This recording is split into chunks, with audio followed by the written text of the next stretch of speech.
ابو سفیان بن حرب نے بیان کیا کہ ہرقل شاہ روم نے ان کے پاس قریش کے قافلے میں ایک آدمی بلانے کو بھیجا۔ اس وقت ہم لوگ تجارت کے لیے ملک شام گئے ہوئے تھے۔ یہ وہ زمانہ تھا جب رسول اللہ صلی اللہ علیہ وآلہ وسلم نے قریش اور ابو سفیان سے ایک وقتی عہد صلح کیا ہوا تھا۔ جب ہم ہرقل کے پاس ایلیا پہنچے جہاں اس نے دربار طلب کیا تھا تو اس کے گرد روم کے بڑے بڑے لوگ، علماء، وزراء، امراء بیٹھے ہوئے تھے۔ ہرقل نے ہمیں اور اپنے ترجمان کو بلوایا، پھر پوچھا، تم میں سے کون شخص مدعی رسالت کا زیادہ قریبی عزیز ہے؟ ابو سفیان کہتے ہیں، میں بول اٹھا کہ میں اس کا سب سے زیادہ قریبی رشتہ دار ہوں۔ یہ سن کر ہرقل نے حکم دیا کہ مجھے قریب بٹھایا جائے اور میرے ساتھیوں کو میری پیٹھ کے پیچھے بٹھا دیا جائے۔ پھر ہرقل نے اپنے ترجمان سے کہا، ان لوگوں سے کہہ دو کہ میں ابو سفیان سے محمد صلی اللہ علیہ وسلم کے حالات پوچھوں گا، اگر یہ جھوٹ بولے تو تم فوراً جھوٹ ظاہر کر دینا۔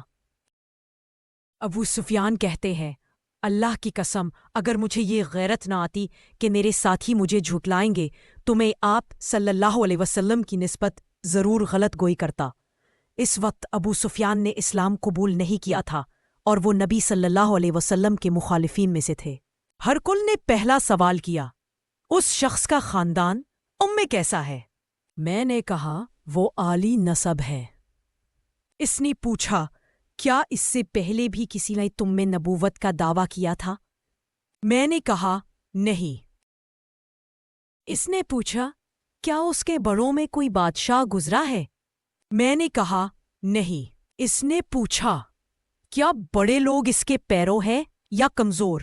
میں نے کہا، کمزور لوگ۔ اس نے پوچھا، کیا اس کے پیروکار بڑھ رہے ہیں یا گھٹ رہے ہیں؟ میں نے کہا، وہ بڑھتے جاتے ہیں۔ اس نے پوچھا، کیا اس نے کبھی جھوٹ بولا ہے؟ میں نے کہا، نہیں۔ میں نے مزید کہا، اب ہماری اس سے ایک مقررہ مدت کی صلح ہے، معلوم نہیں یہ اس میں کیا کرے گا۔ ابو سفیان کہتے ہیں، اس کے علاوہ میں کوئی اور جھوٹ نہیں بول سکا۔ ہرقل نے پھر پوچھا، کیا تمہاری اس سے کبھی لڑائیاں ہوئیں؟ ہم نے کہا، ہاں۔ اس نے پوچھا، لڑائی کا نتیجہ کیا ہوتا ہے؟ میں نے کہا، لڑائی ڈول کی طرح ہے، کبھی وہ جیتتے ہیں اور کبھی ہم۔ ہرقل نے پوچھا، وہ تمہیں کس بات کا حکم دیتا ہے؟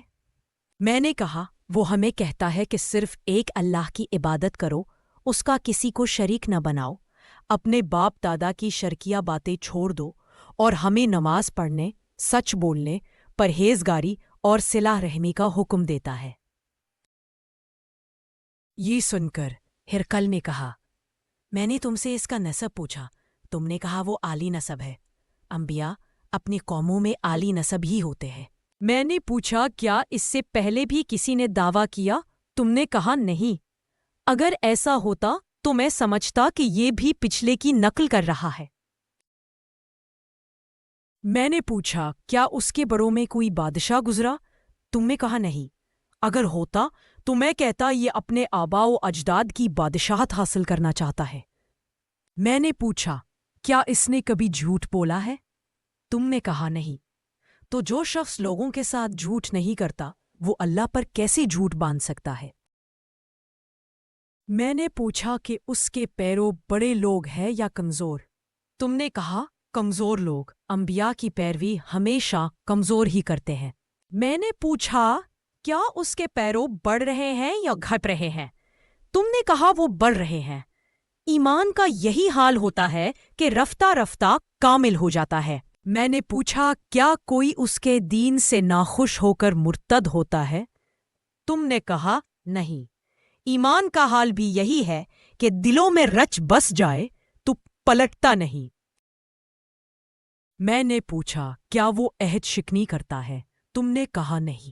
انبیاء کبھی عہد شکنی نہیں کرتے۔ میں نے پوچھا، وہ تمہیں کس بات کا حکم دیتا ہے؟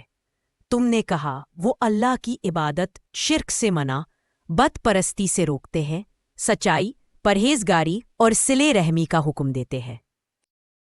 ہرقل نے کہا، اگر تمہاری یہ باتیں درست ہیں تو یہ نبی عنقریب اسی جگہ کے مالک ہو جائیں گے جہاں میرے یہ دونوں پاؤں ہیں۔ مجھے معلوم تھا کہ ایک نبی آنے والا ہے، مگر یہ نہ جانتا تھا کہ وہ تمہارے اندر ہوگا۔ اگر مجھے یقین ہو کہ میں ان تک پہنچ سکوں گا تو ضرور ان سے ملنے جاتا۔ اگر میں ان کے پاس ہوتا تو ان کے قدم دھوتا۔ پھر ہرقل نے وہ خط منگوایا جو رسول اللہ صلی اللہ علیہ وسلم میں دہیہ کلبی کے ذریعے بصرہ کے حاکم کو بھیجا تھا۔ وہ خط ہرقل تک پہنچا۔ بسم اللہ الرحمن الرحیم۔ اللہ کے بندے اور اس کے رسول محمد صلی اللہ علیہ وسلم کی طرف سے روم کے بادشاہ کے نام۔ اس شخص پر سلام ہو جو ہدایت کی پیروی کرے۔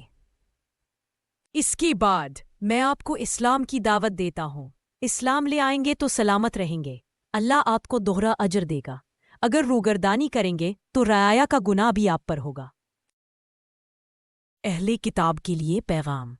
اور اے اہل کتاب، ایک ایسی بات کی طرف آؤ جو ہمارے اور تمہارے درمیان یکساں ہے کہ ہم اللہ کے سوا کسی کی عبادت نہ کریں، کسی کو اس کا شریک نہ بنائیں، اور ہم میں سے کوئی اللہ کے سوا کسی کو رب نہ بنائے۔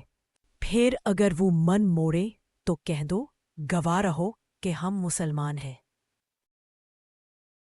ابو سفیان کہتے ہیں، ہرقل نے خط پڑھ کر فارغ کیا تو دربار میں شور و غوغا مچ گیا، ہمیں باہر نکال دیا گیا۔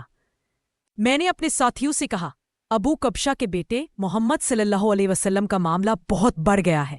دیکھو، روم کا بادشاہ بھی ان سے ڈرتا ہے۔ مجھے اسی وقت یقین ہو گیا کہ وہ غالب ہو کر رہیں گے۔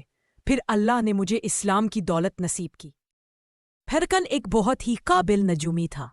ابن ناطور الیا کا حاکم، ہرقل کا مصاحب اور شام کے عیسائیوں کا بڑا پادری بیان کرتا ہے، ایک دن ہرقل صبح کو پریشان اٹھا۔ لوگوں نے پوچھا، آج آپ کو بدلی ہوئی حالت میں دیکھتے ہیں، کیا ماجرا ہے؟ ہرقل نے کہا، میں نے ستاروں پر نظر ڈالی ہے، ختنہ کرنے والوں کا بادشاہ غالب آ گیا ہے۔ لوگوں نے کہا، ختنہ یہودیوں کے سوا کوئی نہیں کرتا، لہٰذا حکم بھیج دو کہ سلطنت کے تمام شہروں میں جتنے یہودی ہیں سب قتل کر دیے جائیں۔